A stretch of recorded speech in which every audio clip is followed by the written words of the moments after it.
Exercise का जो 6 number सम है जी, जैसे जैसे बोला गया है वैसे वैसे आपको डायग्राम क्रिएट करते जाओगे फिर ही होगा।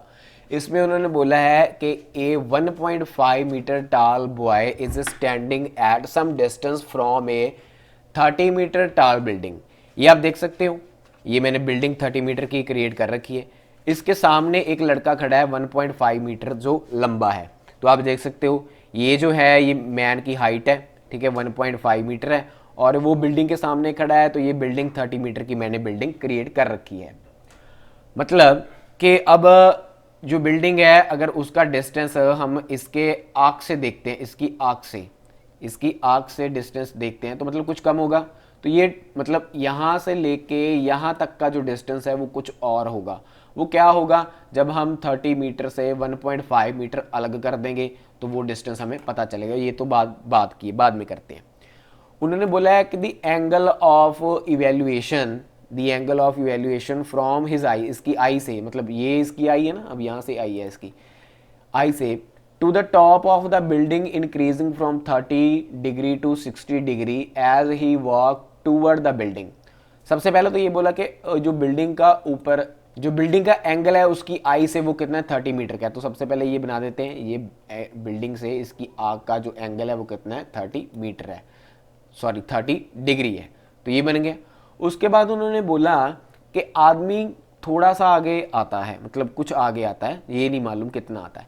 वो जब आगे आता है तो उसका एंगल चेंज हो जाता है 60 डिग्री। मान लो ये यहाँ पर आया, यहाँ तक आ गया, तो उसका एंगल चेंज हो गया।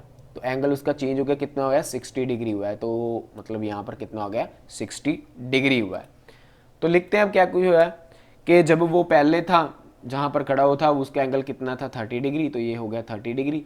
अब जब कुछ आगे आ गया तो वो एंगल क्या हो गया, 60 डिग्री हो गया। ठीक है, एंगल क्या हो गया, 60 डिग्री हो गया। तो ये मैं इसे ए मानता हूँ, इसे मैं बी मानता हूँ, और ये मेरे पास क्या है, सी है। तो ये 30 मीटर इतना था, है ना, बिल्डिंग की जो लेंथ थी वो 30 मीटर इतनी थी। अब हम इसकी क्या होगी, इसकी कितनी हो जाएगी, 30 से हम माइनस कर देंगे 1.5, तो हमारे पास क्या आएगा, उतना आ जाएगा। तो ये बनेगा 28.5 मीटर आएगा। तो मतलब बी से लेके सी तक की हाइट कितनी है बिल्डिंग की, वो है 28.5 मीटर है।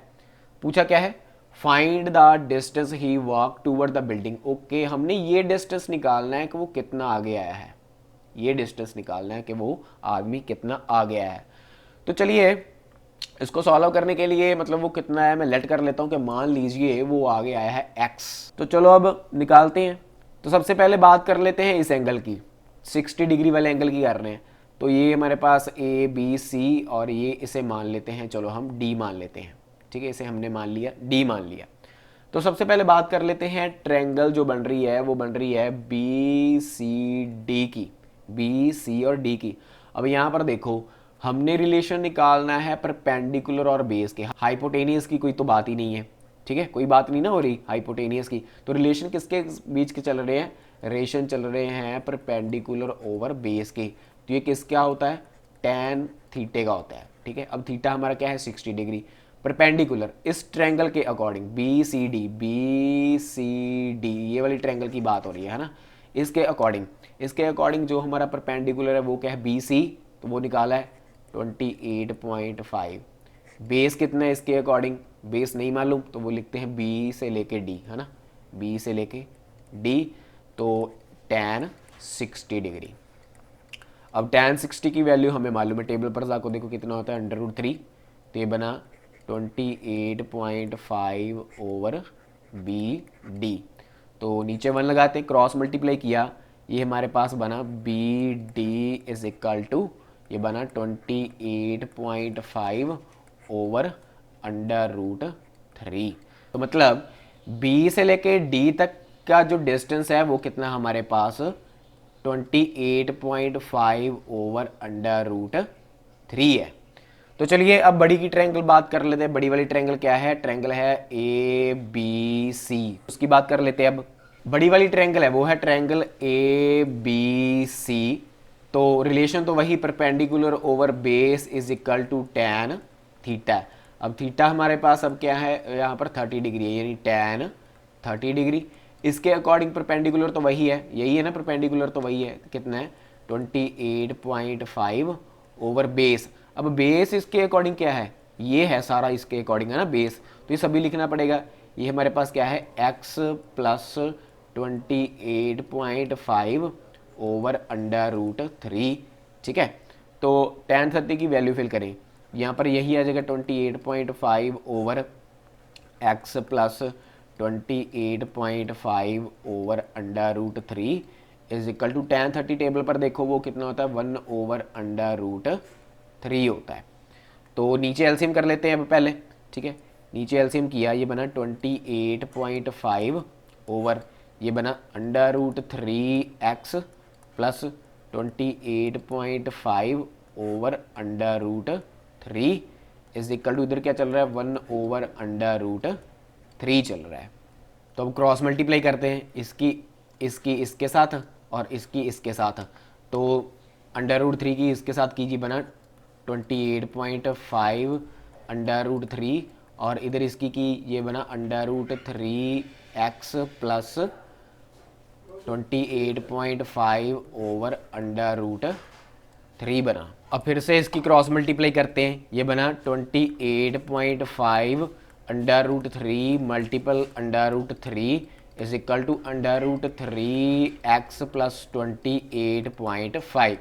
इसको सॉल्व किया, ये बना अंडर रूट, आपको मालूम है ना अंडर रूट 3 की मल्टीप्लाई अंडर रूट 3 से ही होती है, वो कितना बनेगा अंडर रूट 9 बनेगा और ये रिजल्ट कितना आएगा 3 आएगा। तो मतलब 28.5 मल्टीप्लाई ये बन गया 3 इज इक्वल टू ये बना अंडर रूट 3x प्लस 28.5 बना। तो सॉल्व करते हैं, जब आप इनको मल्टीप्लाई करोगे ये आपके पास आएगा 85.5 आएगा, ठीक है, मल्टीप्लाई करने के बाद। इसके बाद अंडर रूट 3x प्लस 28.5, क्योंकि हमने x की वैल्यू निकालनी है तो 85.5 ये उधर ले आते माइनस का हो गया 28.5 इज इक्वल टू इधर क्या बचा अंडर रूट 3x बचा। जब आप इनको माइनस करोगे तो ये हमारे पास बनता है 57 is equal to under root 3x।